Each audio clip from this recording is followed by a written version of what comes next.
Tudo bem com vocês, meus irmãos? Boa semana, como passaram o final de semana? Muito bem, graças a Deus, na paz do Senhor. Ai, que bom, irmão Cláudio. E Amém. os demais estão bem?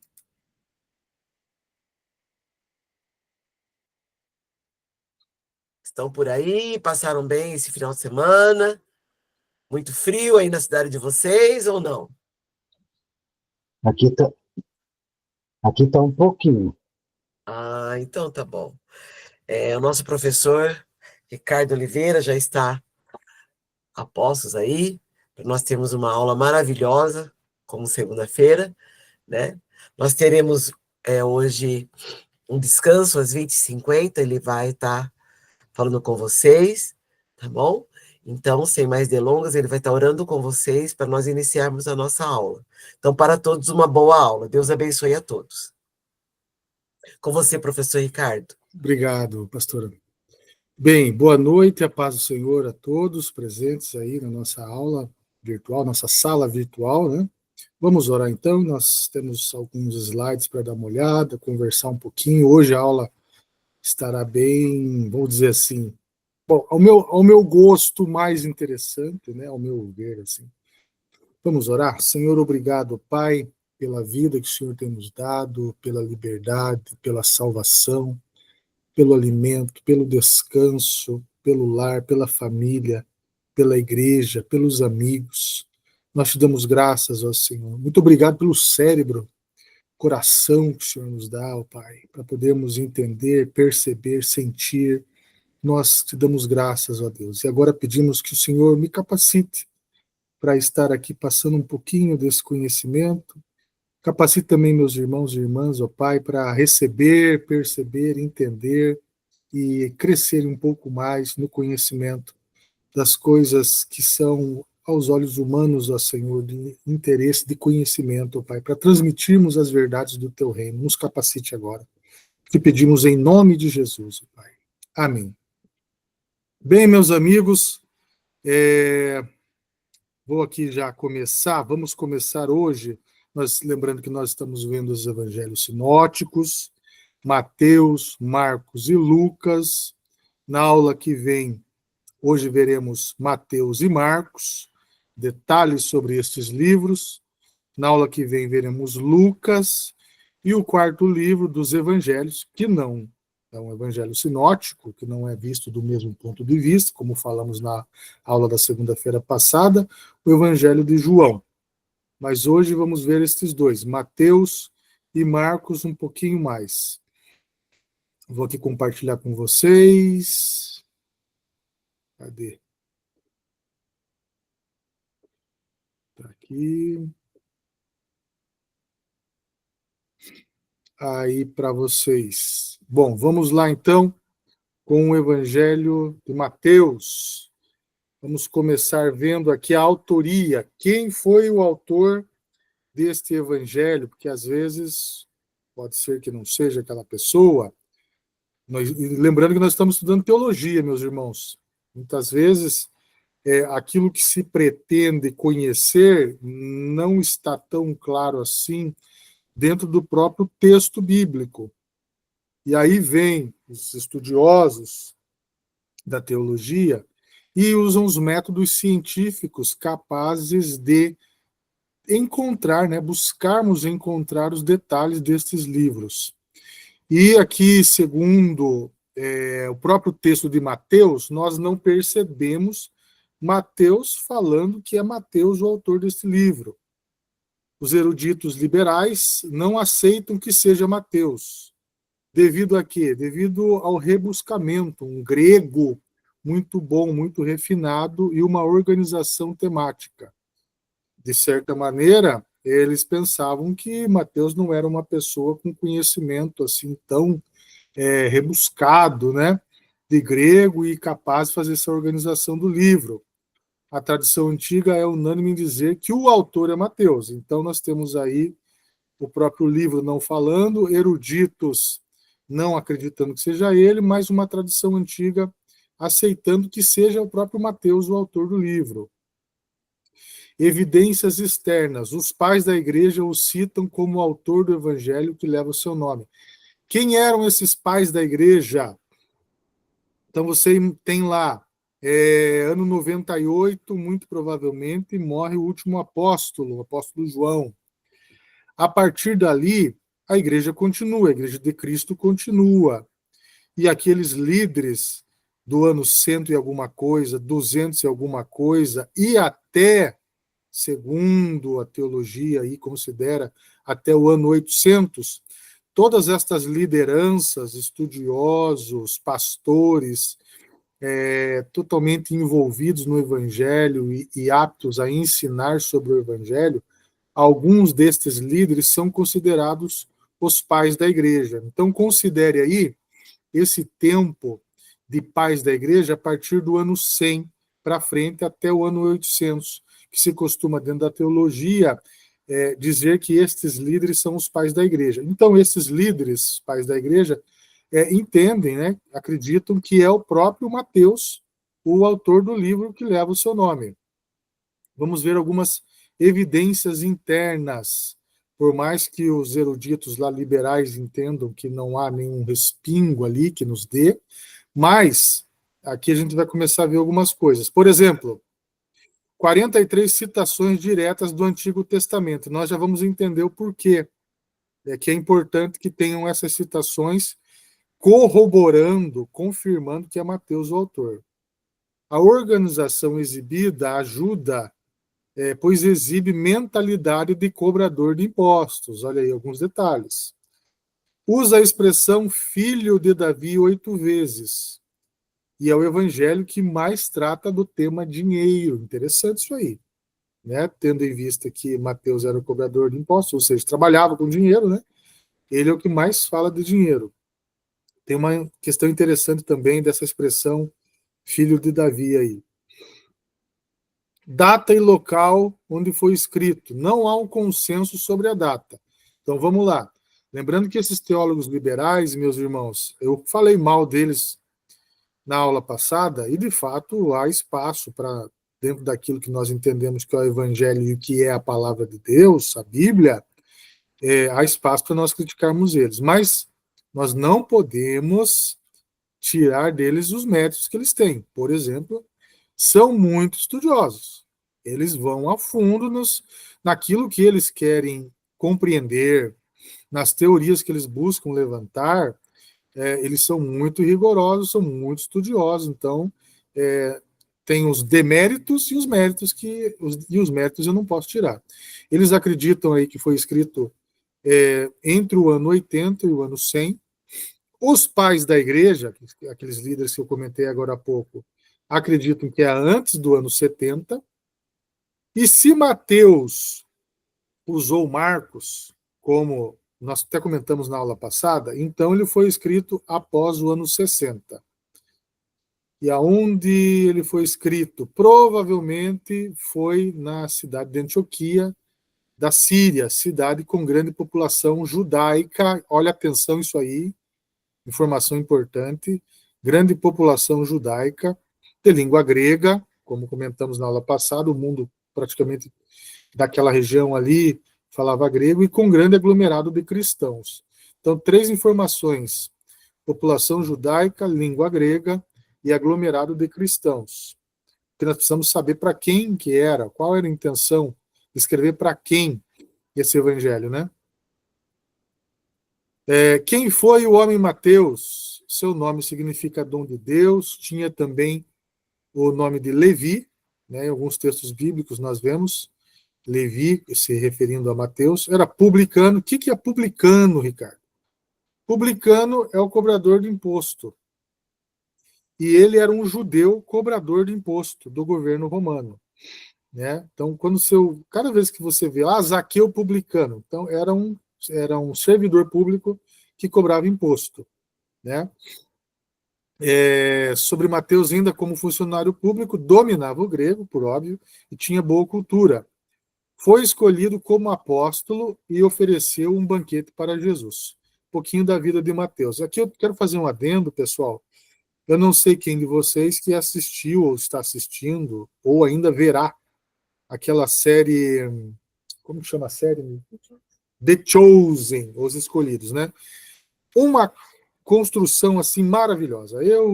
Primeira temporada, segunda temporada, ou seja, tudo que eu assisti ali até a terceira temporada, sempre tinha um momento ali que eu me emocionava, né? Porque é um negócio muito bem feito, tem um negócio especial ali. Mas, é claro, é uma construção artística, né, meus irmãos? Sendo uma construção artística, às vezes tem coisa que não está coerente com a Bíblia. E algumas coisas, de fato, muitas coisas ali estão coerentes com a Bíblia, mas tem outras que não estão, como, por exemplo, a figura de Mateus ali, dá a impressão que ele é uma pessoa autista, do jeito que o diretor e as pessoas que escreveram a série buscam contar para nós a história dos discípulos, né, dos escolhidos. Então, não existe nenhuma menção, só para ficar bem reforçado aqui, não existe nenhuma menção que Mateus tinha algum tipo de autismo. O que se deduz, o que se pode deduzir dos estudos que é feito sobre esse homem, Mateus, esse discípulo que escreveu o Evangelho, é que de fato ele era uma pessoa organizada. Muito provavelmente isso tem a ver com a pessoa dele, que o levou a trabalhar onde trabalhava, e isso contribui para que tudo aquilo que ele venha fazer acabe sendo organizado, né? Então, por isso, talvez, aí estou imaginando a cabeça lá do diretor do The Chosen, né? Mas não tem nada a ver, tá bom? Não tem nada a ver com a Bíblia sobre aquele tipo de personagem ser daquele jeito. A quem foi destinado o Evangelho de Mateus? Não há nenhuma menção em nenhum momento a quem se destina, mas pelo conteúdo, conclui-se que para a comunidade judaica. E até nós vamos ver uns detalhes lá dentro do texto mesmo, né? Por exemplo, lá, quando se fala da genealogia, nós vamos ver a preocupação de Mateus, podemos colocar assim, dele citar Abraão, né? Coisa que os outros autores dos evangelhos não têm essa preocupação, conforme nós vamos ver, talvez na aula de hoje, certamente até a aula que vem. E aí ele já tem essa preocupação.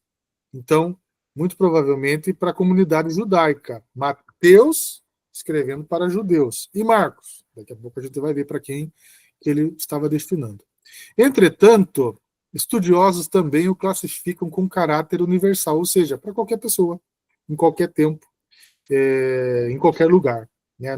Não era um público determinado. Alguns estudiosos entendem assim.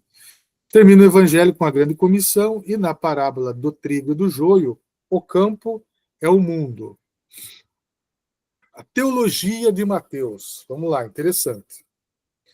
Sobre Cristo. A genealogia vai até Abraão e cita mulheres. Chama Jesus de filho de Davi. Jesus é chamado de filho de Deus e Jesus é chamado de Senhor, Kyrios. Essa expressão é uma expressão grega que normalmente era utilizada, porque esse destaque aqui no material, normalmente Quírios era utilizado lá para o imperador romano. Ele era o Senhor. Né? Dentro daquele mundo romano, não havia ninguém mais como o Senhor. Aí vem Mateus e faz essa referência não mais para o imperador romano, mas agora para a pessoa de Jesus. Esqueçam, como se ele dissesse, né? Em outras palavras, esqueçam esse imperador romano. Ele foi um tipo de senhor até aqui, mas agora chegou, de fato, Quírios, o Senhor de verdade. Sobre judaísmo e lei, que Mateus fala, Jesus foi acusado de quebrar a lei, contudo ele rejeitava o legalismo, ou seja, aquelas coisas que são apenas de fachada, de aparência. Ou seja, o que importava para Jesus dentro da teologia de Mateus era o caráter daquilo que estava no interior do homem. A lei não devia ser só para cumprir regras externas, mas deveria estar no interior do homem. Era o que valia para ele. Sobre o reino já está presente, mas será consumado. A expressão reino de Deus é usada 5 vezes. Mateus, olha, e aqui tem mais uma menção que eu penso ser interessante para nós entendermos que Mateus estava falando com judeus. Vocês se lembram que o cuidado que um judeu tinha em falar o nome de Deus, né? Inclusive essa expressão Deus era uma atenção que um judeu tinha para não cometer o erro de ainda falar o nome de Deus, que é Yahvé, né? Então, todo esse cuidado com isso. Mateus usa reino de Deus 5 vezes, e ele prefere reino dos céus 32 vezes. Talvez aí uma dica, né, de que ele de fato tinha a intenção de falar com os judeus. Também usa a expressão reino ou teu reino, para evitar usar Deus. As parábolas do reino foram muito utilizadas como método de ensino, onde há um grupo especial de parábolas do reino. É frequente a expressão: o reino dos céus é semelhante a. Então, nós vamos ver muito em Mateus. Não vamos ver tanto assim Marcos, acho que nem tem parábola, se não me falha a memória. Lucas tem algumas, né? E João, não, tem muito ensino de Jesus. Mas com relação a parábolas, essa expressão aí é mais usada em Mateus. A paixão de Cristo, né? Em Mateus o relato da paixão é o mais extenso, ou seja, tem mais detalhes. É Mateus quem relata as coisas estranhas que aconteceram quando da morte de Jesus. O véu se rasgou, terremoto, rochas se partiram, túmulos se abriram, e os santos ressuscitaram e entraram em Jerusalém e apareceram a muitos. Esses relatos, com riqueza de detalhes, pressupõem a importância que Mateus deu ao acontecimento que causou efeitos no mundo dos vivos e dos mortos. Então, nós vemos aí Mateus preocupando-se com essas coisas que são sobrenaturais e, de certo modo, até assustadoras. Imagina você estando lá em Jerusalém e, de repente, gente que tinha morrido ressuscitado. Né? São coisas assim bem estranhas, fenômenos bem assustadores, podemos dizer assim, não é verdade? Mateus foi o que se preocupou aí em relatar e deixar registrados para nós. Bom, como é que está a estrutura de Mateus, do livro de Mateus? Prólogo, que é uma introdução, capítulo 1 e 2. O livro 1, que vai dos capítulos 3 a 7, trata do discipulado. E há quem diga aí que o crente que passar no capítulo 4, 5 e 6 de Mateus, olha, meus irmãos, está quase na hora de já não ficar aqui na terra, porque está indo muito bem. Do apostolado, ele fala dos capítulos 8 a 10. Livro 3, Ocultar da Revelação, capítulos 11 a 13. Livro 4, Administração da Igreja, capítulo 14 a 18. Do Juízo, capítulos 19 a 25. E um final, aí um encerramento, né, umas considerações gerais aí, capítulos 26 a 28. Aí você me pergunta assim, todo mundo divide dessa forma? Não. O pastor que elaborou o material que nós estamos estudando aqui, e eu não estou inventando nada, tudo que eu apresento para vocês está no material que vocês têm aí. O material que ele pesquisou, ele encontrou aí essa estrutura do livro de Mateus, mas a depender do material que se procure, pode ter uma ou outra diferença com temas, com títulos, mas não vai ficar muito longe disso aí, tá bom? O que mais? Características e peculiaridades. Mateus enfatiza os ensinos de Jesus. Ensinos de Jesus. Organizou o livro por ordem de assuntos e não por eventos cronológicos. Era mais importante para ele tratar dos assuntos, numa crescente. Foi escrito em um bom grego, em um estilo didático, e tem várias características hebraicas. Os termos justo e justiça ocorrem com muita frequência, e mais que em qualquer outro evangelho. Vamos ver o que mais tem interessante aqui. Aqui, características e peculiaridades, parábolas. Tem 10 parábolas próprias que não aparecem nos demais sinóticos. Ou seja, só tem aqui, pessoal. Parábola do joio, do tesouro escondido, da pérola de grande preço, rede de pesca, servos sem misericórdia, dos trabalhadores na vinha, dos 2 filhos, das bodas, das 10 virgens, das ovelhas e dos bodes. Só encontramos essas parábolas no Evangelho de Mateus. Então você está lá pensando num belo dia. Meu Deus, eu tenho que pregar, e de repente seu coração se acende lá para falar das 10 virgens. Onde é que você vai encontrar? Você tem que vir em Mateus, porque não vai ter nos outros evangelhos. Ok? Vamos encerrar aqui o Mateus agora, fazendo um pequeno resumo. Está aqui um resumo. Mateus dá ênfase aos ensinos de Jesus, com longas passagens didáticas e faz o arranjo do livro por assuntos, e não pela ordem cronológica dos acontecimentos. É o mais judaico de todos. Ele faz a genealogia de Jesus retroceder até Abraão, aquela preocupação de falar do nascedouro do povo hebraico, né, do povo judeu. Abraão, pai da nação judaica. Procura deixar claro que Jesus cumpriu a lei, olha aí mais um sinal para nós, e as profecias messiânicas do Antigo Testamento. Mateus usa com frequência a expressão reino do céu e faz referências frequentes a Jesus como filho de Davi e a costumes judaicos. Foi escrito num bom grego, em um estilo didático, e tem várias características hebraicas. É o evangelho que mais contém parábolas. Ok, meus irmãos? Então tá aí o evangelho de Mateus. Vimos aí alguns detalhes importantes, interessantes. Deixa eu parar aqui. Vimos aí alguns detalhes importantes, interessantes, do livro de Mateus. É claro que... Ricardo, eu quero conhecer profundamente um livro desse, como, por exemplo, o livro de Mateus.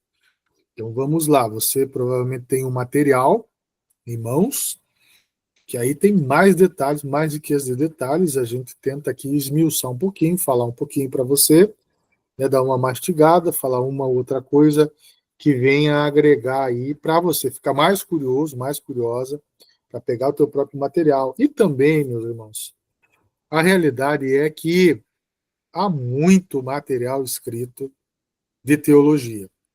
Aí você me pergunta, onde é que eu encontro, Ricardo? Pega esse material do BBC, vai no final lá, que tem diversas referências. Né? Toda a construção, eu vou falar do Evangelho Sinóticos, e aqui eu quero um dia ainda conhecer o pastor Elias, que é o pastor da Brasil para Cristo, São Bernardo do Campo. Não sei, do ABC Paulista ali. Porque é um material muito bem escrito, meus irmãos. Muito bem feito. O pastor Elias, meu Deus, ele se esmerou muito. Sabe assim, um material excelente. Então, se você tiver mais curiosidade sobre evangelhos sinóticos, já até aproveitando que eu estou elogiando, vai lá no final do material do BBC, que você vai encontrar todas as referências bibliográficas. Ou seja, o que é referência bibliográfica? Todo o material que o pastor utilizou para montar esse material para nós, para deixar ele mais esmiuçado para nós. Tá bom? Vamos ver agora o Evangelho de Marcos. Deixa eu abrir aqui. Compartilhar.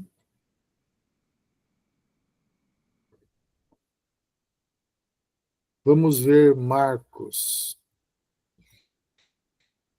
O Evangelho de Marcos é o mais antigo deles. 90% dele está em Lucas e Mateus.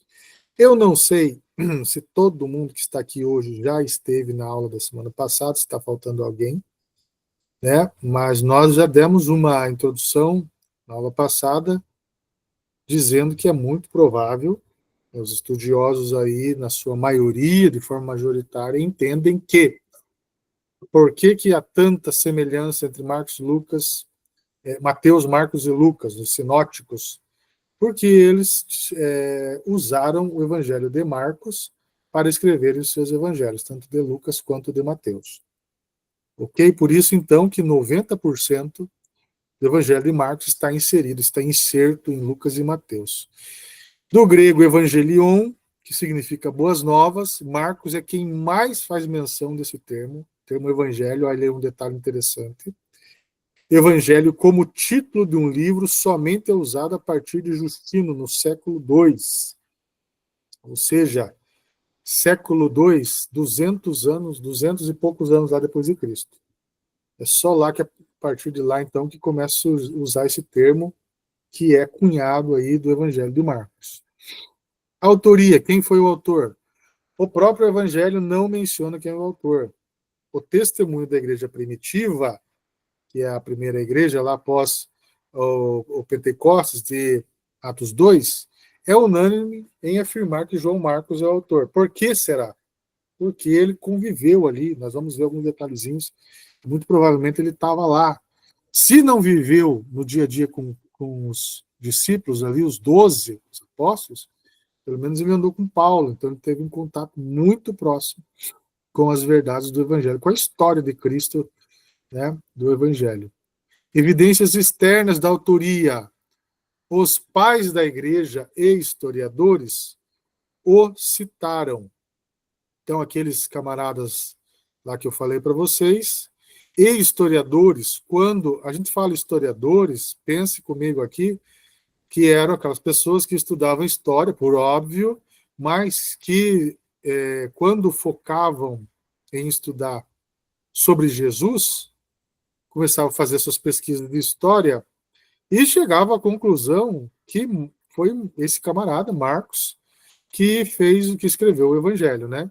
Então, essas citações, que não estão dentro do texto, mas estão fora do texto bíblico, é que confirmam que João, ou melhor, que Marcos, que o nome dele é João Marcos, né? Mas nós conhecemos ele como Marcos, foi o autor, então, do Evangelho. Agora, evidências internas. Vocês se lembram lá, em Marcos 14, versos 51 e 52, que naquele momento ali que Jesus é levado preso, tem um jovem que bate em retirada e fica nu, fica sem roupa. Muito provavelmente é ele, porque Mateus não fala dessa cena, Lucas também não fala, muito menos João. Não comenta essa cena. O único que teve coragem de fazer esse relato, muito provavelmente foi o próprio, que vivenciou o fato, né?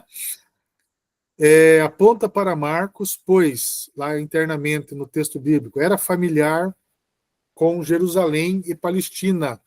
Conhecia o aramaico. Olha ali, Marcos 5:41. Vamos ver o que está escrito aqui? Vamos ver se tem alguma referência que nos ajuda. Marcos 5, verso 41. Deixa eu ver se eu encontro aqui, já leio rapidamente para nós. Ver se a gente tem algum sentido. 5:41. Tomando pela mão, disse... tá aqui, ó. Tá aqui uma expressão em aramaico, talitá cumi, que quer dizer, menina, eu te mando, levanta-te, talitá cumi, né? Algumas versões não dizem talita, falam talitá, como a minha versão aqui, talitá cumi, uma expressão em aramaico, e ele coloca essa expressão, não precisava pôr, poderia pôr em grego, e ele colocou ali em aramaico. A descrição detalhada do cenáculo onde Jesus e os discípulos tomaram a Páscoa pode ser um indicativo que foi a casa da mãe de Marcos. Ele é que dá mais detalhes sobre esse ambiente da Santa Ceia, ou melhor, da Páscoa, né, que foi a primeira ceia, podemos considerar assim, entre os discípulos. A data em que foi escrito. Diversas datas são citadas. 40, 50, 60 e 70 depois de Cristo. A data mais provável e aceita é que o Evangelho foi escrito no ano 50. Aí alguém vai perguntar assim, por que tem que ficar sabendo dessas datas? Porque às vezes, quando nós vamos fazer alguns estudos, meus irmãos, dentro da teologia, começa a se formar um quebra-cabeça, sabe? Por exemplo, já que Marcos foi a base, quer dizer, saber o ano ou deduzir-se o ano em que foi escrito, é um argumento que contribui para que nós possamos concluir que Marcos foi o primeiro evangelho que foi usado como base para que os outros fossem escritos. Pensa comigo. Tem sentido o evangelho de Lucas ter sido escrito no ano 50 e o de Marcos no ano 60? E Marcos ter sido escrito primeiro? Não tem. Não seria Marcos. Seria Lucas. Então, essas questões de datas, elas vão montando um grande quebra-cabeça. No primeiro momento que você olha, você diz, o que eu quero saber o ano, que diferença vai fazer na minha vida? Não se esqueça que você está estudando teologia. Então, dentro do estudo da teologia, essas questões são importantes, têm sua validade, vamos colocar assim, científica, né, dentro da teologia. Ok? Então, por isso, essa importância que a gente sempre coloca, todo o material que você for estudar, sobre qualquer livro da Bíblia, os estudiosos, né, os que constroem o material, sempre vão buscar essa informação para contar para a gente. Então, anos 50. A tradição antiga e as evidências internas colaboram para que confirme que foi escrito lá em Roma. Será que foi escrito em Roma? É uma questão de tradição antiga, né? Porque, pensa comigo aqui, pessoal. Paulo escreveu carta, não escreveu? Mas às vezes ele estava preso. Ele estava preso num lugar e escreveu cartas para outras pessoas. Então aqui é só uma percepção minha, tá? Os textos eles vão tentar entender e tentar buscar compreender uma lógica de que onde foi escrito. Eu para mim, poderia ter escrito nos Estados Unidos o Evangelho. Não vai fazer muita diferença. Eu acho que é mais interessante nós entendermos e sabermos, talvez, para quem foi destinado. Aí faz mais sentido. Por exemplo, aqui o material que nós temos contribui para que seja em Roma. Por quê? Por causa dos latinismos. Lembrando que língua se fala na Itália hoje? Lá na cidade de Roma, capital da Itália. Nós chamamos de italiano. Mas lá nos tempos de Jesus era latim, né? E aí, dentro do próprio Evangelho de Marcos, nós vemos aí os tais latinismos. Por exemplo, aqui, Marcos 12, 42, aquela viúva que ofertou bem pouquinho que ela tinha, né, que era tudo que ela tinha, e ele cita essa expressão leptos, 2 leptos, que seria 2 centavos, na nossa realidade, ou menor fração de moeda, mas lembrando que lepto é grego. Só que no texto original, ele fala, a viúva ofertou 2 leptos, ou 1 quadrante. Quadrante já é uma expressão latina, que é uma expressão que denota uma moeda dos romanos. Ele faz a menção de lepto da moeda grega, mas também cita uma moeda dos italianos, dos romanos, melhor dizendo. Marcos 15 de Jesus, quando fala que Jesus foi preso, levado, ele foi levado. Marcos poderia ter colocado assim, foi levado ao palácio do governador romano. Não, ele coloca pretório, que é a expressão em latim para dizer que era a casa do governador romano, a mansão do governador romano.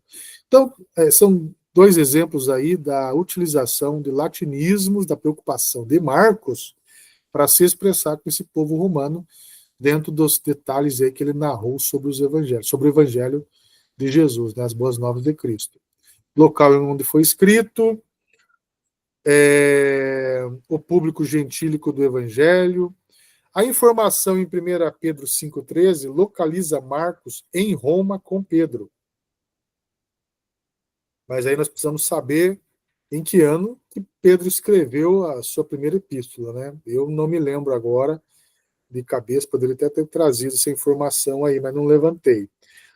Lembrando que, porque os teólogos insistem tanto com Roma ser o local, era um centro importante para a expansão do cristianismo, o que explicaria a rápida aceitação do evangelho. Está aí um argumento. Quem foi Marcos? Nós vimos o homem Mateus, agora vamos ver o homem Marcos. Maria era sua mãe. Qual Maria? Maria, mãe de Jesus? Não. Lembrando que Maria, assim como hoje e também naquela época, é um nome muito comum. Então, tinha muita mulher com o nome de Maria. Tem Maria Madalena, tem Maria, mãe de Jesus, tem mais essa Maria aqui, que é a mãe de Marcos. Ela tinha uma casa em Jerusalém. Olha lá, Atos 12, 12 fala desta casa, que muito provavelmente foi lá a mesma casa onde foi celebrada a Páscoa de Jesus com os apóstolos. Primeira e última Páscoa que nós mencionamos, né, que nós conhecemos melhor. O nome maior dele, podemos dizer assim, é João Marcos. Né? Seu primo era Barnabé. Barnabé lá de Atos. Eles eram parentes. Olha que interessante. O homem Marcos acompanhou Paulo e Barnabé na primeira viagem missionária e mais tarde os abandonou. Esse Marcos, que escreveu o Evangelho, tem uma história interessante, porque depois Paulo não quis levar mais ele, porque eu não sei, o texto bíblico não fala, mas o João Marcos, o Marcos aí, o autor deste Evangelho, abandonou a viagem, não sei o que aconteceu, não gostou, cansou, ficou doente, achou que não era para ir aquele momento, não sei, nós não sabemos. O fato é que ele abandonou e Paulo deu uma implicadinha com ele, mas depois Paulo refaz amizade, até cita ele em algum outro momento lá em uma de suas cartas, né? Ficou meio, vamos dizer assim, ficou meio beiçudo, ficou meio bravo com o João Marcos, mas depois mudou tudo, claro, um homem de Deus. Olha aí, ó, esteve com Paulo na primeira prisão e com Pedro em Roma. Pediu a Timóteo, opa, parece que alguém está querendo falar aqui, levantou a mão. Professor Ricardo, Siloé, Fala a aí, paz. fala, meu querido. Eu só queria saber se você tem aí, ou alguém sabe, Certo. qual o grau de parentesco de Marco com Barnabé? Porque eu já ouvi duas versões, sabe? Que era sobrinho, outra versão aqui era primo, mas até aí eu não sei se está mais à frente ou se você tem essa resposta agora, mas eu queria só ter essa dúvida e muito obrigado. Ok, pastor, obrigado. Olha, no material que nós estamos estudando, que conforme até comentei agora há pouco, que é um material muito bem fundamentado, muito bem elaborado aí pelo pastor Elias, diz que é primo. A relação de parentesco deles é de primo. Mas são aquelas coisas, né, pastor Siloé e demais irmãos? De repente, um ou outro teólogo vai aprofundar um pouco mais sobre a vida do camarada e chega a conclusão nenhuma, que pode ser que seja primo, pode ser que seja sobrinho, né, como o irmão mesmo comentou. E é muito provável, se o irmão ouviu essa possibilidade de que houvesse um outro grau de parentesco que não fosse primo, é que alguém aí já esmiuçou algum outro detalhe que o pastor Elias, no material que pesquisou, entendeu que primo era uma relação mais consistente entre os dois. Ok? Mas dentro do material, então, respondendo diretamente, primo. Destinatário. Deduz que escreveu os romanos, uso de expressões latinas, tradução de expressões aramaicas, explicação de costumes judaicos, portanto, por evidências internas e externas, destina-se aos romanos. Olha, interessante aqui. Mateus, então, meus irmãos, vamos lá. Percebemos que internamente e externamente, Mateus estava com uma atenção dedicada a explicar aos judeus, a falar das boas novas, a falar de Cristo, do seu trabalho, sua obra e sua missão, aos judeus. Marcos, ao que tudo está indicando, está destinado aos romanos. Alguém levantou a mão aqui. Deixa eu ver quem foi. Pode abrir a câmera. Foi eu, professor. Ana Que o senhor Mércia, falou vamos lá, assim, minha irmã. que o senhor falou que Marcos ele chegou até aí, mas Saulo, né, Ele mas desistiu da Paulo, ida, da caminhada, né? Da mas missão. mas se a gente for observar, o Espírito Santo fala que era para só ir Bernabé e Saulo para a Olha aí. obra a que eu os tenho chamado. Então, de certa forma, eu acho que o Marcos foi afastado por isso, né? Porque Tá ele só tinha certo. chamado os dois. É uma possibilidade, irmã. E aí eu queria acrescentar o que a irmã comentou. Vamos dizer assim, era uma comitiva, sabe, irmã? Não foram só os dois. Quando você vai estudar um pouquinho mais a fundo, você vê que tinha uma comitiva que estava participando da viagem. Mas esses dois, nós podemos entender que eles eram a liderança daquela missão. Como, vamos pensar numa igreja, né? Você tem vários líderes dentro da própria igreja, mas sempre tem aquelas pessoas, o pastor presidente, um ou outro irmão que tem uma liderança principal. Dentro disso que a irmã comentou, colaborando com o que a irmã falou, eram esses dois que precisavam ir fazer essa obra, mas, por exemplo, é muito provável, sabe, que Lucas, nós vamos ver na aula que vem, estivesse nessa caravana, né, estivesse fazendo parte dessa caravana. E aí uma questão mais teológica também, de tentarem os historiadores dentro da teologia entender um pouco mais da participação de cada um aí nessas viagens missionárias de Paulo. Obrigado, irmã Mércia. Vamos continuar? Vamos lá, então. Então, aos romanos, né? Destinado aos romanos. Teologia de Marcos. Eu gosto dessas temáticas, e daí a gente vai entendendo como... E, aliás, irmãos, deixa eu fazer um comentário aqui. Eu gostaria que vocês aproveitassem as aulas no seguinte sentido: quando forem fazer as leituras da Bíblia, tentar encontrar esses elementos que nós estamos vendo nas aulas aqui, né? Essa organização, como cada autor aí dos evangelhos fala de Jesus, sobre a missão de Jesus, as palavras, os ensinos de Jesus, conforme esses detalhamentos que nós estamos aprendendo aqui, que aí vai abrir algumas percepções de vocês sobre essas diferenças desses evangelhos, né? Então aproveitem nesse sentido aí, fica aí uma palavra amiga aí para vocês de orientação.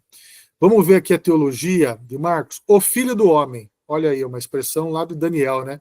É uma expressão do aramaico, Barnachá. Os estudiosos dizem que esse título vem lá de Daniel, capítulo 7, versos 13 e 14. Quem fala do reino de Deus, né? Daniel falou muito do reino que não teria fim, que destruiria todos os demais reinos. E lá em Daniel ele fala do Filho do Homem, que está fazendo uma menção ao próprio Jesus, próprio Cristo. Também Marcos utiliza a expressão Filho de Deus.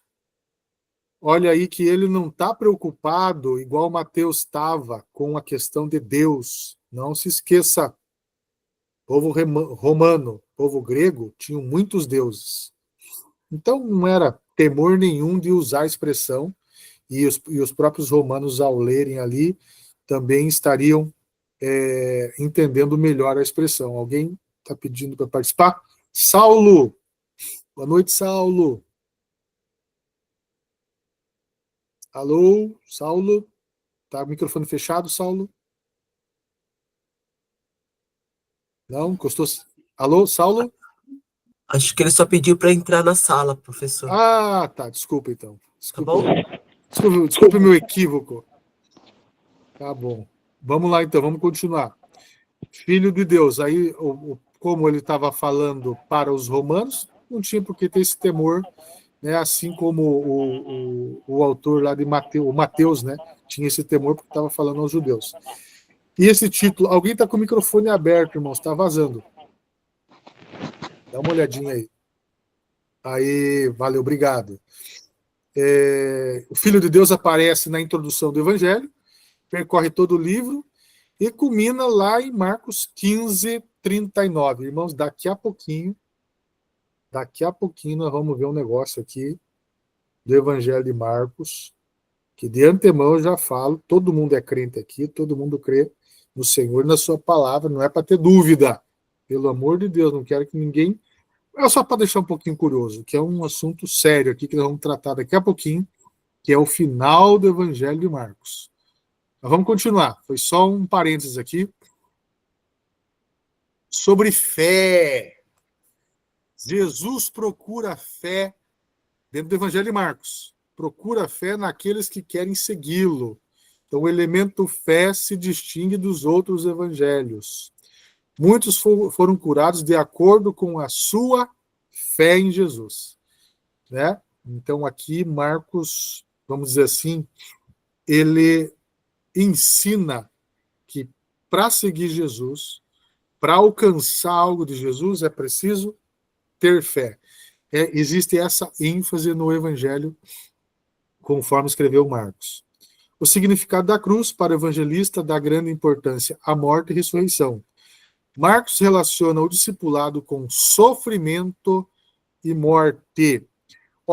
Aqui é o seguinte, meus irmãos, nós vivemos um tempo, vocês estão no mesmo mundo que eu estou, e seguir a Jesus, muitas vezes, para esse tempo de hoje, é um tempo em que as pessoas estão muito mal e elas precisam seguir a Jesus para que elas fiquem muito bem, né? Evangelho da prosperidade, o evangelho do coach. Teve um determinado sujeito aí, uma liderança, não vou dizer liderança, mas um determinado influencer cristão, que dizem que é pastor, mas eu não sei de qual igreja é, também não estou querendo desmerecer ele nesse sentido, mas ele fala umas coisas, por exemplo, que você é o centro da atenção de Deus, não exatamente com essa palavra. E aí, meus amigos, se eu sou totalmente o centro da atenção de Deus, penso eu que eu sou um mimo do Senhor, um cuidado assim que extremo. Mas aí eu pergunto para você, e você responde para você mesmo. Nessa caminhada com Cristo, nós não temos sofrimento? Nós não vivemos em dificuldade? Nós não vivemos em tentações que querem fazer com que eu, naquele exato momento que estou sendo tentado exatamente sobre aquele assunto, sobre aquele tema da minha vida, eu deixe de me assemelhar a Cristo e tenha um caminho totalmente contrário a Cristo, que não tem nada a ver, que está totalmente fora da caminhada cristã, se eu cair na tentação, muitas vezes pecando, muitas vezes mentindo, muitas vezes agindo de forma incorreta, é só rosas, flores, perfumes, é só bombom, é só picanha? Não. Quando nós nos aprofundamos na palavra e nós conseguimos enxergar isso por meio de Marcos, nós passamos por sofrimento. Nós passamos. É bem verdade que Jesus deixou registrado lá no Evangelho de João, que nós vamos ver na aula que vem, que tem de bom ânimo. É difícil, mas tem de bom ânimo. Eu venci o mundo, eu venci, vocês vêm atrás. Não é verdade? Mas a verdade do dia a dia é que não é essa coisa que eu sou o centro da atenção de Deus, que está tudo fácil, tudo facilitado para mim. Né? Verdadeiramente, a cruz, ao carregar da cruz, verdadeiramente também ao consolo do Espírito Santo em muitos momentos. Verdadeiramente também ao escape. O apóstolo Paulo diz que nos momentos de tentação nós teríamos. Verdadeiramente também há uma paz que em diversas situações da nossa vida é somente algo sobrenatural, como a paz que vem do Senhor, que excede, que a mente humana não explica, que excede todo entendimento, nos toma em meio a tantas tribulações que muitas vezes nós vivemos. O que é isso que eu estou falando para você agora? É que, na verdade, nós teremos sofrimento, mas nós não seremos abandonados. Nós não somos o centro da atenção de Deus. Nós somos importantes, bem verdade, senão Cristo não viria à Terra para morrer no nosso lugar, mas não é como esses homens e aí, esses influencers, esses coaches da vida têm falado. Vamos seguir mais um pouquinho, já está quase na hora do nosso intervalo. Vamos falar aqui da estrutura de Marcos, capítulo 1, rápida apresentação das boas novas, o ministério de Jesus na Galileia, capítulo 1 até o 9, o reino está próximo, arrependei-vos, tem os primeiros discípulos, muitas curas e milagres, pausa no sobrenatural para parábolas e retorno ao sobrenatural. Muito milagre no Evangelho de Marcos. Depois, no capítulo 10 ao 15, ministério de Jesus na Judéia. Lembrando que, meus irmãos, se tem três grandes divisões, mas há quem divida mais, tá? Tem Judéia, Galileia, e me foge o terceiro ambiente ali de divisão da Palestina nos tempos de Jesus. Jesus atuou muito lá na Galileia, mas também aqui na Judéia. Aí, então, Marcos destaca de 10 a 15, confronto de autoridades em Jerusalém, celebra a última ceia com os discípulos, Getsêmani, Jesus julgado por Pilatos e encaminhado ao Sinédrio. Narrativa da paixão, ressurreição e ascensão. Jesus é crucificado, mulheres preocupadas com a pedra no túmulo, mulheres encontram um túmulo vazio, ele não está no túmulo, ressuscitou, aparições de Jesus ressurreto, ido por todo mundo, pregar o evangelho a toda criatura. Ok?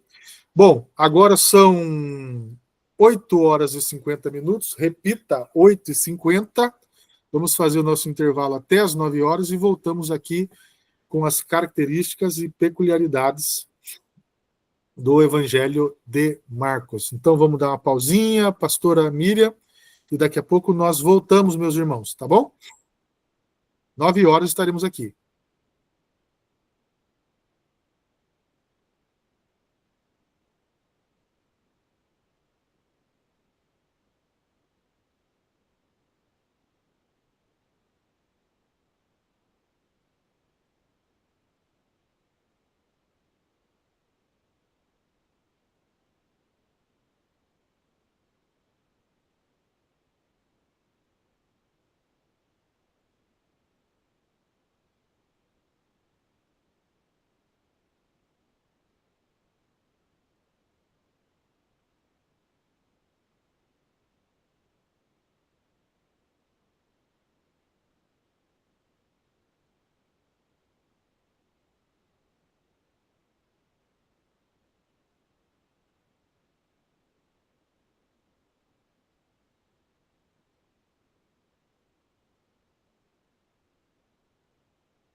Lari,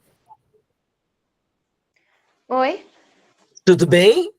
Oi, sim, desculpa, eu me atrasei hoje para participar da aula. Não, fique tranquila, a gente está no momento de intervalo, aí às 9 horas a gente entra em aula novamente, tá bom?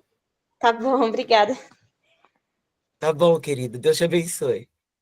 Amém.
Ok, meus amigos, vamos voltando. Vamos retomar. Já estamos aí mais um pouquinho só e já vamos encerrar essa aula de hoje, tá? Vamos ver as características e peculiaridades. E é aqui que nós vamos ver aí aquela questão bem a depender do seu olhar aí eu penso que não vai te abalar. Eu fico preocupado com essas características e peculiaridades, principalmente do último ponto aí, que nós vamos numerando, 1, 2, 3. Deixei o último, porque uma vez eu ministrei essa aula desse material e falei dessa questão que nós vamos abordar daqui a pouquinho, e eu percebi que a irmãzinha não ficou muito bem na aula, sabe? Fiquei um pouco preocupado com ela, não sabia o quanto ela era já madura na fé, a ponto daquilo que nós vamos falar aqui não abalar ela, né? Mas eu achei que ela ficou um pouco abalada. Então, por isso que, de antemão, eu já falo para você, Jesus veio à Terra, cumpriu a sua missão, que era vir, viver nessa terra sem pecado, morrer crucificado na cruz, né, sendo maldito por nós, porque estava escrito assim, nos escritos do Antigo Testamento, maldito todo aquele que morreu no madeiro, se fez maldito por mim, eu é que merecia aquela cruz, você comigo deveríamos nós morrer ali, mas ele morreu no nosso lugar, uma morte substitutiva, como diz Pedro, né, trocou de lugar conosco, nos salvou, hoje nós somos lavados e remidos, limpos e podemos chegar até a presença do Pai, graças a Jesus, e nada vai abalar nossa fé. Nem essas dúvidas teológicas que muitas vezes surgem. Características e peculiaridades. Marcos é o evangelho da ação e não dos longos discursos. Ele destaca as ações e não as palavras, apresenta o Jesus histórico como o verdadeiro Filho de Deus. E aqui um detalhe interessante, você vai ler Mateus, Marcos, Lucas e João, você vai gostar de ler o Marcos, porque Jesus sobe, Jesus desce, Jesus cura, Jesus expulsa demônio, depois ele vai ali, depois ele volta para lá. É muito dinâmica. É gostoso de ler o Evangelho de Marcos, porque tem toda essa dinâmica e você, dentro da escrita que ele faz, vai narrando numa certa medida que parece que você está lá vivendo todas aquelas aventuras espirituais com Jesus e os discípulos ali. Então, é muita ação, né, no Evangelho de Marcos. Apresenta Jesus em constante atividade, orando, curando, expulsando demônios, confrontando os religiosos, instruindo os discípulos, etc. Já comentei.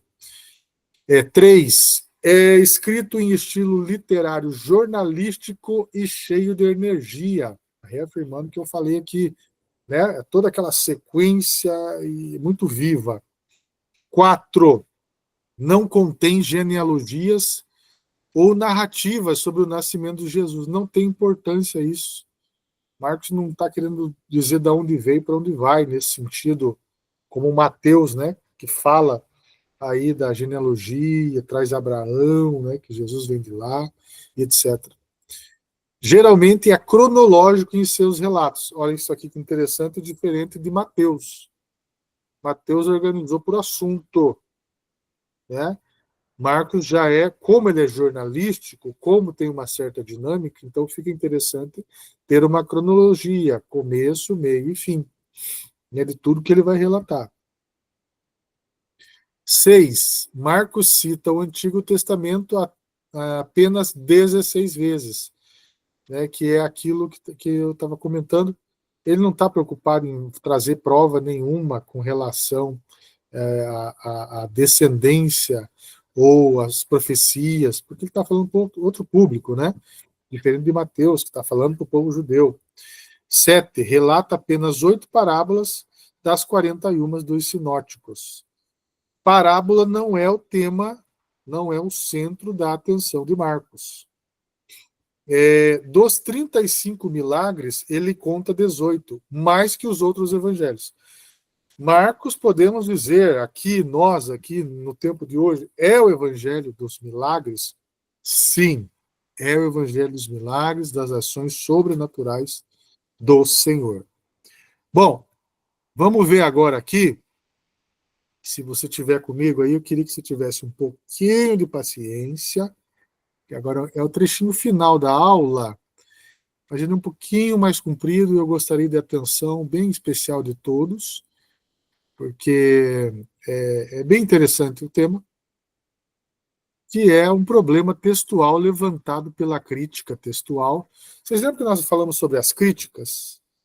3 críticas nós comentamos na aula passada, e aqui o pastor Elias coloca para nós aqui, e é preciso, cada vez que passa em Marcos, tem que falar do problema de Marcos 16, dos versos 9 ao 20, que é o finalzinho, final mesmo, final total de Marcos.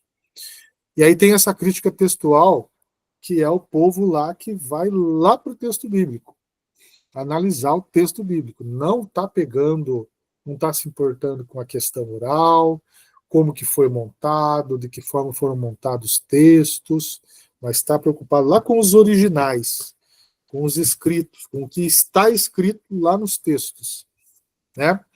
E agora eu quero ler com vocês, por gentileza, acompanhem comigo a leitura e faça a seguinte observação. Nós temos um problema textual no último capítulo, nos últimos versos do Evangelho de Marcos, nos versos 9 a 20, que é o final do texto. Eu quero que você acompanhe a leitura e veja que se confirma aquilo que estava escrito anteriormente aqui, que é aquele estilo jornalístico de narrativa, mas preste atenção na mudança que vai acontecer no ritmo da narrativa, no ritmo da escrita, quando nós saímos do verso 8 e vamos para o 9.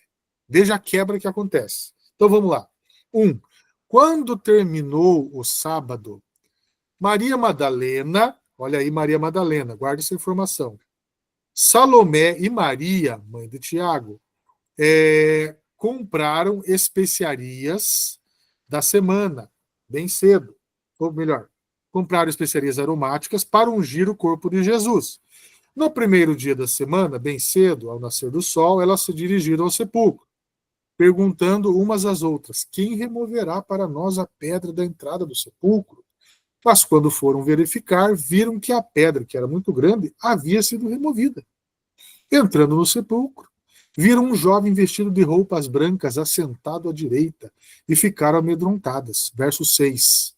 Não tenham medo, disse ele. Vocês estão procurando Jesus, o Nazareno, que foi crucificado. Ele ressuscitou, não está aqui. Vejam o lugar onde o haviam posto. Verso 7. Vão e digam aos discípulos dele e a Pedro: ele está indo adiante de vocês para a Galileia. Lá vocês o verão como ele lhes disse. Verso 8. Tremendo e assustadas, as mulheres saíram e fugiram do sepulcro, e não disseram nada a ninguém, porque estavam amedrontadas. Verso 9. Quando Jesus ressuscitou, na madrugada do primeiro dia da semana, apareceu primeiramente a Maria Madalena, de quem havia expulsado 7 demônios. Irmãos, parei aqui. Nós vemos no verso 1, tirar aqui. Nós vemos no verso 1 uma narrativa, uma construção de narrativa, falando da Maria Madalena, falando do primeiro dia da semana, e aí vem nessa crescente, elas indo em direção ao sepulcro, porque queriam perfumar o corpo de Jesus, um costume judaico. E aí a conversa delas, e agora? Como é que a gente vai fazer? Tem uma pedra gigante lá. Elas chegam lá, já tem um jovem. Você vê a crescente da narrativa, você vai entrando na história, você vai encontrando sentido no texto. Aí entra o verso 9, eu vou pôr de novo aqui, começa que parece uma outra narrativa. Parece que é um outro texto. Ué, quebra a sequência daquilo que estava sendo dito, né? Verso 8, tremendo e assustadas, as mulheres saíram e fugiram do sepulcro, e não disseram nada a ninguém, porque estavam amedrontadas. Aí, verso 9, parece que começa outra história. Quando Jesus ressuscitou na madrugada do primeiro dia. Para que essa repetição? Então, aqui, esses camaradas da crítica textual, eles falam algumas coisas para nós. Mas antes de nós vermos algumas coisas que eles dizem, tentam explicar, tentam explanar, eu quero ver com vocês aqui. Esse detalhe é importante. Eu não sei como é que está na tua Bíblia. Depois você dá uma olhada na sua Bíblia. Depois nós terminarmos a aula daqui a pouco. Dá uma olhada, vê se na sua Bíblia tem nota de rodapé sobre esses versos 9 a 20, capítulo 16 de Marcos. Ou se tem aí, algumas Bíblias, algumas versões colocam entre colchetes. E aí há quem diga que quando se coloca entre colchetes, não está no texto isso que eu vou falar para vocês. Alguns teólogos dizem assim, ó, quando está entre colchetes, significa que os tradutores daquela versão da Bíblia, referente a esse pedação de texto 9 a 20 que está entre colchetes, ficou um debate entre os tradutores, entre a comissão de tradução, se colocava ou não colocava. E, na dúvida, deixaram aquele texto, mas aquele texto não é muito convincente de que é um texto original. Mas não significa dizer, com esses colchetes, que este texto não é inspirado pelo Espírito Santo de Deus. É uma dúvida sobre autoria. Não é que foi um escrito apócrifo, ou seja, espúrio de alguém que simplesmente quis escrever. Não é que é um texto simplesmente que qualquer pessoa, por uma razão qualquer, resolveu inserir ali. Eu não sei como é que está na tua Bíblia, se está entre colchetes ou se tem uma nota de rodapé. A Bíblia que eu estou usando é uma NVI, ela tem uma nota de rodapé, e eu estou com uma outra Bíblia aqui, daqui a pouco eu vou falar dela para vocês, que é a Bíblia trilingue, 3 línguas. Deixa eu ver como é que ela está aqui. Só tem um comentário só, nota de rodapé. E depois você verifica isso. Mas vamos ver lá. O texto final de Marcos é considerado textualmente duvidoso por não constar nos melhores e mais antigos manuscritos gregos. Algumas versões, como a edição revista e corrigida Almeida, de 1944, não coloca o texto entre colchetes, como outras versões o fazem. O uso dos colchetes na crítica textual significa que o texto provavelmente não foi escrito pelo autor, ou seja, aqui que eu estou lendo para vocês está no material de vocês. Quando está aqui nesse material que o pastor Elias escreveu para nós, entre colchetes, significa dizer que não foi o autor que colocou aquela passagem ali. Aqui no nosso caso, se tiver essa versão revista e corrigida, o seu texto, significa que não foi Marcos quem inseriu essa passagem do 9 ao 20. O uso de colchetes não indica que o texto seja apócrifo, não questiona a sua inspiração, mas apenas que o texto tem uma inserção de autor diferente, é um outro autor.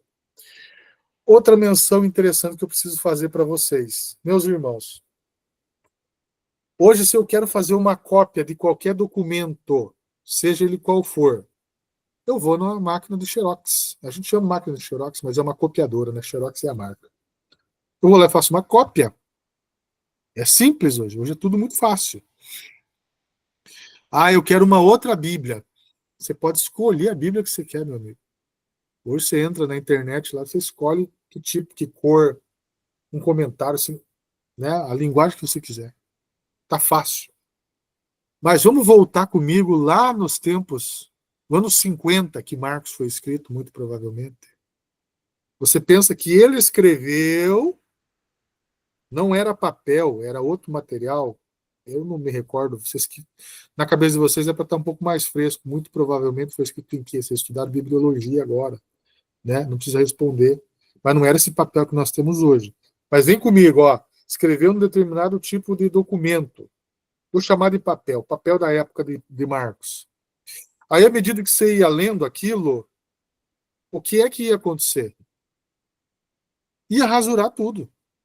Ia estragar tudo. que precisava fazer? Cópia. Como é que era cópia? E na máquina de Xerox? Claro que não. Era na mão. E não era caneta Bic. Era um outro tipo de escrita, com pena, sei lá. Tem que ver como é que era isso. Mas tudo de novo. Imagina você. Eu te dar a tarefa. Atenção, tarefa para a aula que vem. Escrevam à mão o Evangelho de Marcos para mim. Difícil.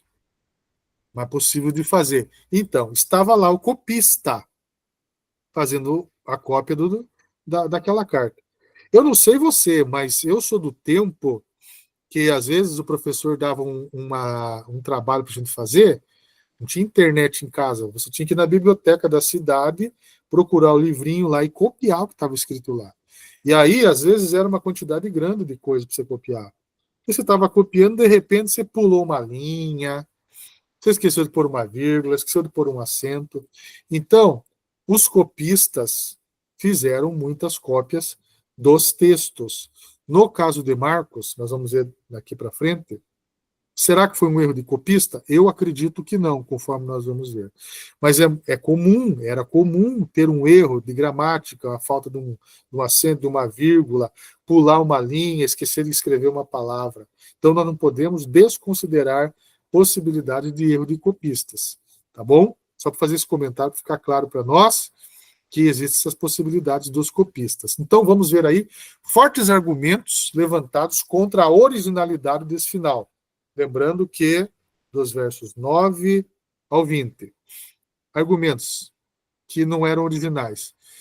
Manuscritos como o tal do Vaticano, Sinaítico e os MSS 304 omitem os versos 9 a 20. Então, se você olhar os manuscritos destas versões, vai terminar no verso 8. Ponto, acabou. Não tem conversa. E esses manuscritos citados aí são manuscritos muito, vamos dizer assim, muito bem considerados pelos teólogos como manuscritos de difícil conteúdo duvidoso, de difícil, como seria a palavra melhor? De alta confiabilidade. Nós podemos confiar nesses manuscritos aí, tá bom? Eles não falam do 9 a 20, ok? Segunda questão, argumento contra a originalidade dos versos 9 a 20. O vocabulário desse final difere do resto do livro porque contém expressões que não são típicas de Marcos. Ou seja, o estilo literário aqui está diferente. Você acompanha desde o capítulo 1 até o verso 8 do capítulo 16, está um estilo. De repente entra esse estilo diferente de escrita. Então, isso pode ser um argumento que contribui para dizer que aquilo não foi Marcos que escreveu. O verso 9, que nós lemos agora há pouco, tenta explicar quem é Maria Madalena, o que é estranho, já que ela é mencionada no verso 1, como nós lemos. O verso 9 parece indicar o começo de uma nova unidade literária independente. É isso que eu consigo perceber também. Parece estar começando um outro assuntinho, outro resuminho ali para finalizar o livro de Marcos. Quarto argumento, o escritor Broadus, ou Broadus, informa que existe em alguns dos manuscritos e nos pais posteriores da igreja, variações e outros com final de dois términos diferentes. Um final curto e outro final longo, então existem outras versões aí, ó. Isso sugere que em algum tempo houve incerteza quanto ao final de Marcos. Se esses argumentos convencem, a questão é saber qual foi o final original do Evangelho de Marcos. Bom, nós estamos tocando esse assunto aqui, até agora não chegamos a conclusão nenhuma. Certo é que está estranho esse verso 9 a seguir. Vamos, algumas tentativas de explicar o que aconteceu aí. Tentativas. 1. Marcos foi impedido. De repente, estava escrevendo perseguição. Ou uma prisão. Ou, de repente, até morreu. Aí não pode continuar a escrever e concluir o seu evangelho. Por isso que está essa coisa estranha até o verso 8. Segunda possibilidade de explicação. Geralmente, é aceito que a última página tivesse sido mutilada. Como o evangelho foi escrito em forma de livro, é possível que a última página tenha sido acidentalmente arrancada. Aí foi arrancada e alguém foi lá e inseriu aquele verso 9 para tentar fazer uma finalização do livro. Outra tentativa. Marcos pode ter escrito um final mais longo do seu evangelho, incluindo um ou mais aparecimentos de Jesus após a ressurreição, e esse final ter se perdido no curso da transmissão. Aí se perdeu, alguém foi lá e tentou fazer um resuminho ali, colocou para nós, não sabemos quem. Tentativa de explicação 4. Marcos pode ter, deliberadamente, ele mesmo optou em terminar no verso 8. Acabou no verso 8. Essa hipótese, aliás, tem sido muito aceita e parece ser a mais provável. E por que tem o verso 9 a 20? Alguém ficou incomodado, meus irmãos, porque ficou estranho. Mas, tem mais. Olha aqui, dá uma olhada. Gar. Tá vendo lá o gar? Olha na tela e vê lá onde está em amarelinho. Tem 3 letrinhas lá. Tem um acento agudo naquela letra que parece A. Essas letras são gregas. Aí eu tirei uma foto aqui da Bíblia que eu tenho, que é a Bíblia trilingue. Novo Testamento trilingue. No canto esquerdo é o grego original, não original, mas vocês entenderam como estava escrito nos originais de Marcos. Aí no centro, que aparece na foto, você tem em português, e onde não aparece na foto está em inglês. Eu comprei essa Bíblia porque eu estava fazendo um curso que incluía o grego. Olha no verso 9 ali, eu fazendo um favor, no grego, tá? Na esquerda, verso 9. Olha que tem colchetes lá. Ali no grego está colocado esse colchetes nessa versão do grego que tem aí. Tá bom? Tá, o que é esse gar? O que é essa palavrinha gar? Estes argumentos não têm convencido a muitos porque o término no versículo 8 é inconcluso, principalmente no texto grego, onde a última palavra é gar, que é uma conjunção usada para expressar causa, inferência, continuação ou explicação. Aparece traduzido. Então tá, cada vez que lá no original grego aparece essa palavra gar, o tradutor, que é um profundo conhecedor de grego, ele vai ler todo o contexto e vai concluir que esse gar aí pode ser algo assim, ó. Pois, e aí continua. Mas, pois precisamente, esse gar pode ser traduzido por que ou porque, certamente, e. Ou seja, meus irmãos, esse gar que está aqui, deixa eu voltar, no verso 8, vou usar aqui que eu aprendi agora há pouco, que está aqui, ó.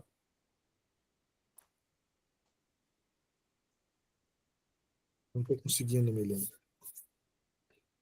Aqui, ó. Nesse verso 8 aqui, ó. Eita, tudo errado.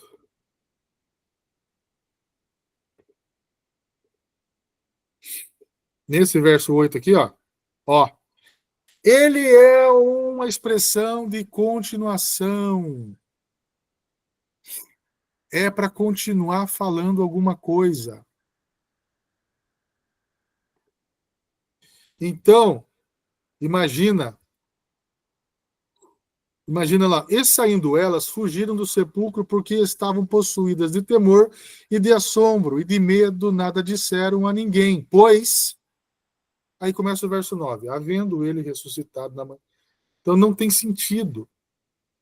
Por isso que há um entendimento de que esse gar aí está meio perdido. Imagina lá, ele do nada entra essa explicação, esse termo, essa conjunção, tentando explicar alguma coisa, mas não explica nada e começa o verso 9. Então, considerações sobre o final de Marcos, nós estamos indo ao final desta aula já. Ao que tudo indica, o final com o verso 8 é estranho porque há uma necessidade de complemento do texto. Mas também o acréscimo não parece ter sido escrito por Marcos. Seja qual for o término de Marcos no original, o final original, É possível que algum copista, ao comparar esse texto com o final dos evangelhos de Mateus e Lucas, ele fez um arranjo que tivesse uma harmonia, que encaixasse melhor. Então o copista estava copiando lá, faltou, tinha lá aquele ligar, aquela coisa que ia explicar, mas acabou não explicando. Ele olha para Mateus, ele olha para Lucas, possibilidade, tá? A gente só está explicando possibilidade. E resolve fazer um arranjo ali que tem uma coerência com tudo aquilo que Jesus fez na Terra, que está registrado em Mateus e em Lucas. Os estudiosos da crítica textual não chegaram a um consenso definitivo sobre a questão. E muitas hipóteses e especulações têm sido feitas na tentativa de dar uma resposta conclusiva. Entretanto, há uma forte tendência entre os eruditos de rejeitar o acréscimo dos versos 9 e 20. Conselho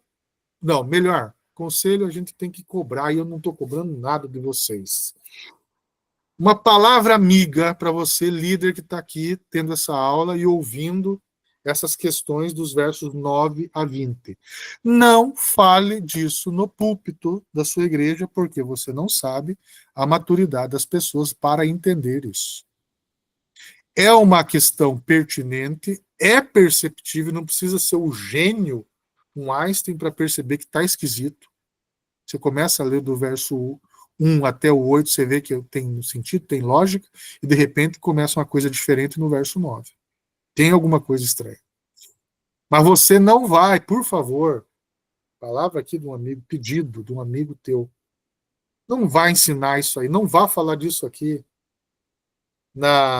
no culto de domingo à noite. Pelo amor de Deus, não faça isso contra você, contra o teu ministério. Na célula, não sei se a tua igreja tem grupo pequeno, célula, esse tipo de reunião nos lares. Também eu acho que não é pertinente. Ricardo, escola bíblica dominical. Se prepare, tenha bons argumentos, pesquise mais, o mais possível. Se você for professor do BBC, aí é tranquilo, você pode falar, porque ali é um ambiente bem propício para comentar sobre isso. Escola bíblica dominical, não sei se tem. Aí já é um grupo que das pessoas mais interessadas em estudar, normalmente são poucas pessoas, fica um pouquinho mais fácil de explanar. O temor maior meu é que as pessoas tenham dúvida do texto bíblico. Eu acho que a gente não está. Eu não estou aqui falando com vocês, eu jamais vou citar isso aqui num culto. Jamais. Isso aqui vai gerar uma dúvida, vai complicar, sei lá quem está lá, se é gente que está indo para a igreja, se é gente que está voltando dos caminhos do Senhor, eu não sei. Mas aqui é o ambiente, que a gente tem que falar essas questões, que isso é um ambiente teológico que a gente pode falar, e eu acredito que você está sendo maduro para ouvir sobre essa questão aí da crítica textual dos versos 9 e 20, que está estranho, está estranho. E, Ricardo, não vou ler mais dos versos 9 a seguir de Marcos. Tudo bem, não tem problema. Aí você lê o final de Mateus, você lê o final de Lucas, você lê o final de João, se bem que é diferente. Mas está tudo certo, está tudo bem, espero que você não fique com a sua fé abalada, espero que você tenha aí essa maturidade para entender essas questões de dúvidas teológicas, ok? Não da sua fé.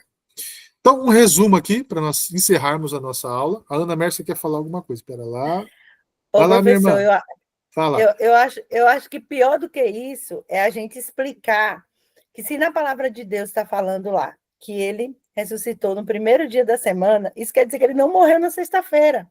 Vai aí. Que a tão famosa Sexta-feira Santa que o povo comemora. Né? Aí. Na quinta. Então, tem essas questões, né, de dúvida de data. A Lari quer falar? Lari Santos. Apertou sem querer. Pode falar, Lari. Abre o microfone. Oi, então, Lari. tá aberto o microfone? Tá, né? pode falar. Estamos ouvindo. Então, assim, mas, por exemplo, se eu não me engano, o livro de Hebreus não tem um autor específico, certo? Não conseguimos encontrar até agora. Acho que não vamos encontrar. E Exatamente. mesmo assim, como o senhor falou, né, a gente não fica duvidando da inspiração, né, do Isso. Espírito Santo em relação a isso. Mas, Exato. assim, se a gente for desconsiderar ali a parte do 9 até o 20, se a gente pensasse assim, não vou considerar mais, o quanto que isso afetaria no entendimento desse capítulo? Assim, porque tem coisas que tá escrito ali, Mas se a gente tirasse isso, ia afetar muito o Não, entendimento desse texto? nada, nada. Porque, na realidade, depois você, Lari, dá uma olhada com mais detalhamento aí, para que você puder, você vai perceber ali que para mim, tá? Parece um resuminho ali do final dos últimos momentos de Jesus, que você vai ver muito claro lá em Lucas, né? Você vai perceber, sabe assim, e depois você pega um pouco de João também, em Mateus você pega uma quantidade que Mateus ele dá uma esticada nos últimos momentos de Jesus, então não vai alterar muito, por isso que aí os teólogos entendem ou tentam argumentar que os copistas olharam e viram que aquela coisa estava estranha e falaram assim, quer saber, vou dar uma olhada lá em Mateus, vou dar uma olhada em Lucas, e vou tentar aqui, algum copista, né, resolveu, vou tentar fazer um término aqui, porque está muito estranho esse texto. E esse copista, seja lá quem for, mas é uma pessoa preocupada com o texto. Interessante essa preocupação dele. Inseriu aquela coisa nova, coisa ali que sai fora um pouco daquilo que estava sendo escrito. Então não vai alterar. Não vai alterar. É assim, eu falo isso porque tem gente que é, como se diz, bem xiita, assim, se não está tudo certinho, também não vou ler. Aqui, uns 20 anos atrás, tinha um irmão da igreja, até saiu da igreja, foi para outra igreja, graças a Deus, com Cristo ainda, mas ele achava que, esse negócio de, minha versão da Bíblia é tal, vou ler. Só por causa disso, ele implicou ali com a igreja e foi para outra igreja. Então, eu estou comentando isso, não vai alterar a tua fé, não vai alterar teu entendimento também. É só um inserto ali, né? Não, mas não foi Marcos, tá? Claramente, não é Marcos quem escreveu do 9 a 20. É só esse o detalhe importante. Beleza? Beleza, então é que daí se alguém perguntasse, né, eu tentaria explicar isso, então, que não é algo que modifica nem nada. Era só essa minha dúvida mesmo. É aquela questão, né? Se perdeu essa folha, essa última página, será que se perdeu? O que aconteceu? Alguma coisa aconteceu. Foi impedido, de repente estava escrevendo e teve que parar de escrever, ia voltar a escrever depois e não conseguiu voltar a escrever. Marcos não conseguiu, alguma coisa aconteceu, morreu, foi preso. Então nós não temos essa informação. Beleza? Bom, meus amigos, então vamos ler aqui esse resuminho de Marcos para encerrar a aula. É o evangelho da ação e não dos longos discursos. Ele destaca mais as ações de Jesus do que as suas palavras.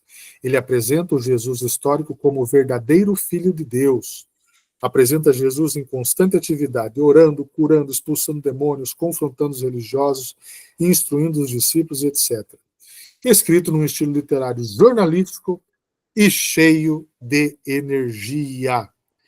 Encerramos a nossa aula, então, de hoje, às 9h33.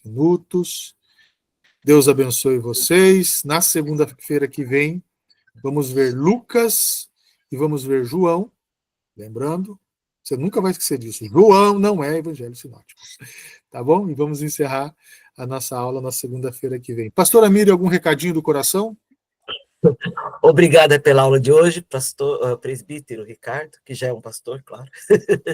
Presbítero tá bom, tá uma medida maravilhosa. Que aula maravilhosa de aprendizado. Meus irmãos, tenham uma noite restauradora, uma noite de bênção, de graça. Nós vamos receber a oração do nosso querido presbítero Ricardo e vamos ter uma noite de bênção aí. Pode orar, presbítero. Obrigado, Senhor. Obrigado por cada homem, cada mulher que aqui tem dedicado um tempo da sua vida para aprender um pouco mais, para crescer no conhecimento. Senhor, agora aguarde cada uma noite restauradora, Senhor, de saúde, de descanso, para vivermos uma terça-feira na Tua presença, Senhor, sendo sal e luz nessa terra, nessa terça-feira, onde quer que nós estejamos amanhã. Muito obrigado por tudo, Pai. Em nome de Jesus pedimos e agradecemos. Amém. Uma boa noite para todos, irmãos. Tchau, gente. Deus abençoe. Bom descanso. Amém.